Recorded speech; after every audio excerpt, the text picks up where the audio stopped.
Middle East and around the world. Mr. Trump refusing to go into detail about those plans to fight ISIS, but Rudy Giuliani is saying that will likely be the president's first foreign policy goal. Listen. This is short term, I believe, is our greatest danger, and not because of ISIS in Iraq and in Syria, but because ISIS did something al-Qaeda never did. ISIS was able to spread itself around the world. Well, that's true. Rick Grenell, former spokesman for four U.S. ambassadors to the UN and a Fox News contributor. Rick, good morning. Good to have you with us today. Good morning, Martha. So your thoughts, I heard you say that you were ecstatic about the future for foreign policy in this country under President Trump. Why? Look, you know, one thing that we always talk about in the foreign policy community is the threat of a credible threat of military action. It's not just a threat of military action, but the word credible is really important.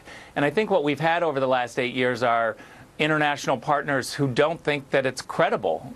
President Obama has mocked military action. He's made political promises to say that he's not going to start any new wars. And so I think it's really important for people to understand at the UN, in the international community, our friends, our allies, and even our enemies, that Donald Trump sends a very credible threat of military action. We have one president at a time, and this current president, President Obama, has still 2.5 months before he leaves in late January. ISIS needs to be told that it doesn't have a free area until early February. That would be a disaster. But Rick, don't you think that the president, that the administration would say, is really troubling? Understood, but don't you think that they would say that they're doing airstrikes every single day and that they have pushed ISIS back over the course of their time there?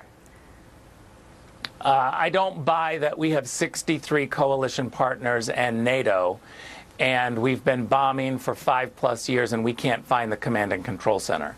We have a problem with intelligence, and we don't have accurate and timely intelligence inside Syria because President Obama made a political promise before he started looking at the classified information and the intelligence, before he even entered the Oval Office, before he saw the threats, before he saw how much our enemies were even fomenting against us, Martha. He made a commitment to not start any new wars and to bring everyone home.